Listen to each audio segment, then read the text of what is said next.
Hello and welcome to another episode of Ted's 10, the series in which I give you my top 10 things of a thing.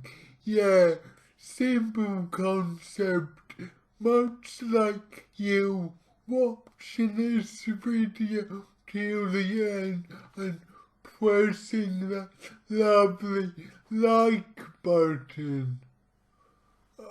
Okay, as many rock fans, I am very saddened to hear the death of the great Charlie Watts, the driving force behind the Stone sound. His drumming was very simplistic, but it suited the Rolling Stones perfectly. He was such a cool, understated guy, which in some ways was quite a contrast to Mick and Keith.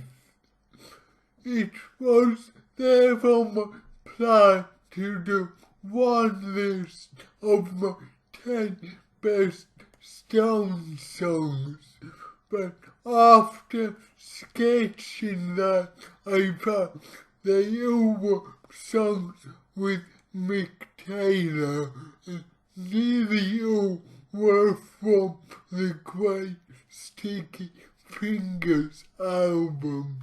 So instead, I thought they'd make two lists, without and with Mick Taylor. The first list, was much harder for me to compile, but nonetheless, they were some cracking songs in the 60s, even before Mick joined.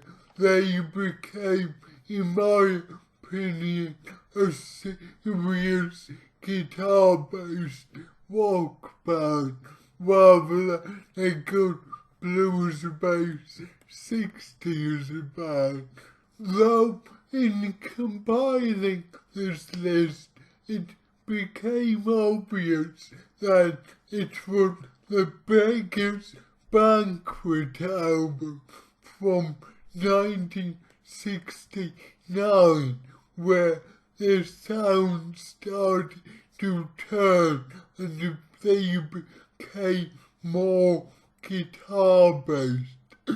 This was their last album with Brian Jones and without Mick Taylor.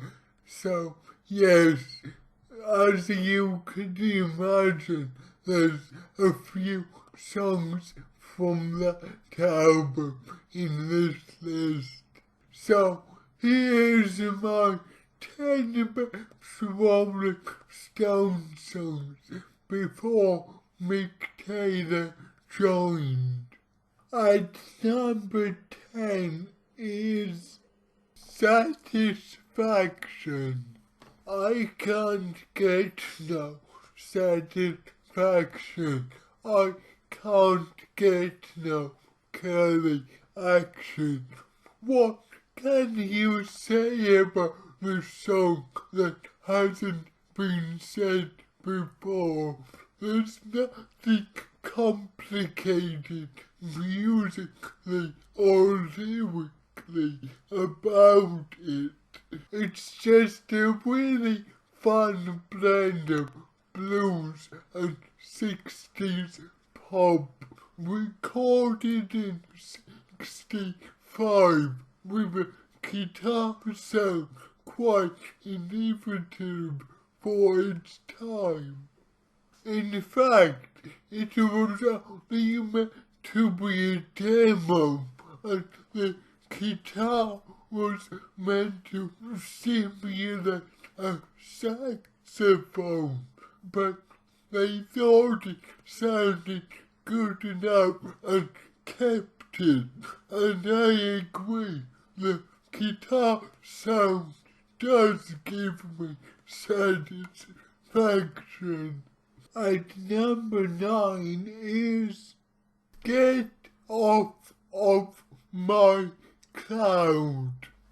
How do we follow up satisfaction?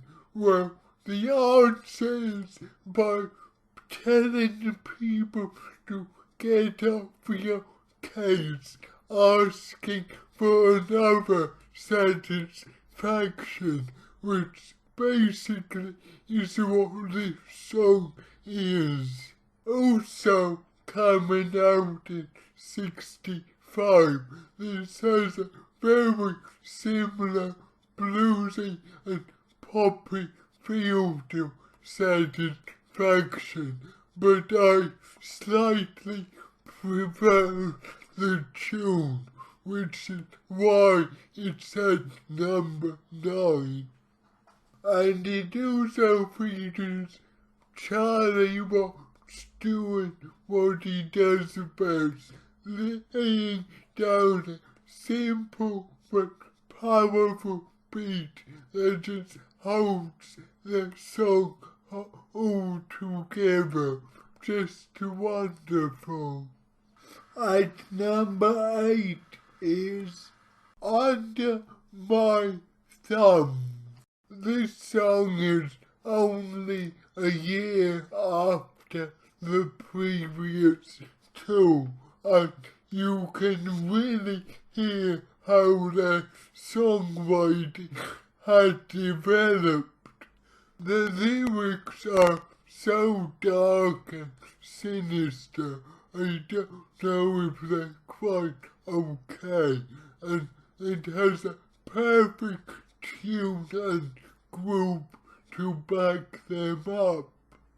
In fact, do you hear echoes of that tune and group in David Bowie's Ashes to Ashes? I don't know. I think maybe you could, 'cause this is such a great song that I'm not surprised if it did inspire Bowie. Definite number 8. At number 7 is The Last Time. This is another single from 65, and in fact their first self-penned single ever, and I feel this shows the Stones' ability to mix their blues influences of 60s pop perfectly. I just adore the riff of the song. Keith is brilliant, kind of really jangly, and has a great feel. Jagger's vocals are as good as ever. This is a really great song. A definite number 7. At number 6 is Heart of Stone. The earlier song on this list, this gem from 64, shows Jagger and Richards were songwriting force to be reckoned with. It mixes a slow and kind of soul-y vibe with the very discordant dark guitar work, which was inhibited for 1964. This is one of the best sad songs ever, I reckon. Wonderful song. At number 5 is Stray Cat Blues. As we get into the top 5, it's probably not a surprised that a lot of the songs I've chosen are from Beggar's Banquet.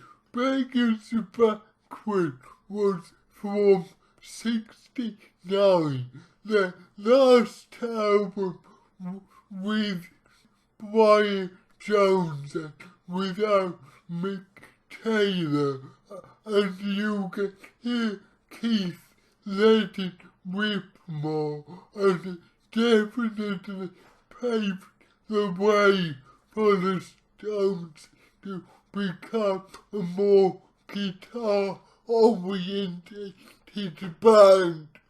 And although I like and should penalise the song for glorifying underage sex, I can't deny it is a killer tune. It's dirty, it's bluesy, it's just wonderful.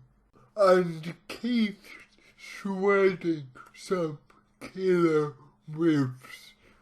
So sorry, PC people.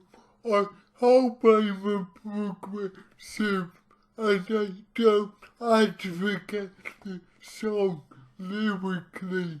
However, I can't deny it is a definite number 5 in this list. And number 4 is Jumpin' Jack Flash. This, however, is not from the Beggar's Banquet album. In fact, not from any album, but did come out just before Beggar's Banquet, and very much again showed the Stones and Keith Richards particularly showing off his chops. Rolling Stone dubbed the song as supernatural Delta blues by the way of swinging London, and it's got just that kind of feel, that really rough, dirty feel, but mixed with the buzzing hippie vibe of 60s London.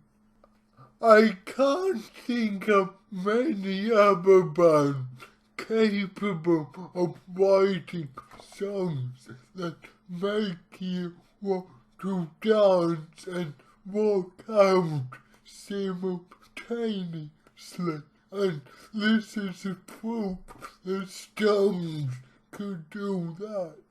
It's just a perfect bluesy, walking, psychedelic pop song, if there is such a thing, and that's why it's my number 4. And at number 3 we have No Expectations. If any of you are gonna listen to this list from start to finish as an album, I can't deny this is an absolute downer. However, it's such a beautifully written, poignant song, it has to be number 3. In fact, I just assumed this was a cover. I didn't realize it was by Jagger and Richards. The song's about feeling lonely and helpless, and throughout its beautiful melodies and sublime guitar work, it captures that feel perfectly. And it's got Brian Jones just losing himself playing some beautiful acoustic slide guitar, one of the very last things he did for the band. What a way to go out on. A superb song, but unfortunately it only features the great Charlie on clubs, but still he's doing a good job banging them softly into the background. My number 2 is Paint It Black. And here we jump back in time to the thunderous Eastern-inspired song from '66, a song that I feel is truly ahead of its time.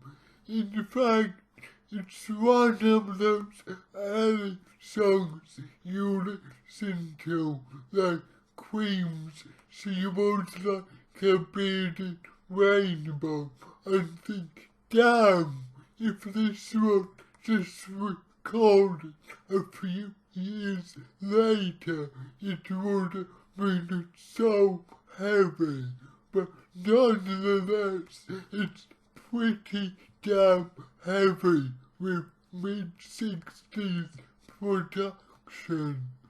Lyrically, the song seems to describe the bitter phase in mourning a loved one, but critics have also wondered if it's covert commentary on the hopelessness of the Vietnam War. Whatever it is, it's truly fantastic and proof the Stones were an absolute force to be reckoned with, even in 1966. And my number 1 best Rolling Stone song before Mick Taylor joined is Sympathy for the Devil. This is the opening track to Beggar's Banquet, and wow, just musically and lyrically, what a way to open an album. This is just songwriting at its best. Jagger is singing from the point of view of the devil, taking responsibility for all of mankind's evil doings. And wow, just what a heavy concept. I shouted out who killed the Kennedys when after all it was you and me, to quote just one of the song's deliciously dark stanzas. And that normally wouldn't be backed by a funky, lively bongo beat and almost cheesy backing vocals going ooh, ooh, ooh, ooh, but it all just fits together so perfectly and it just works. Not only that, but Keith Richards' guitar solo is amazing. I mean, you should have gathered I'm rather fond of Mick Taylor, but here Keith is proving he's an absolute force of nature by himself. An amazing song by an amazing band just before they stepped into a whole new level of amazingness. So, those are my top 10 Rolling Stone songs pre Mick Taylor with Brian Jones.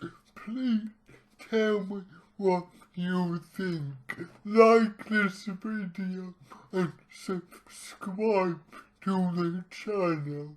And miss you, Mr. Charlie Watts.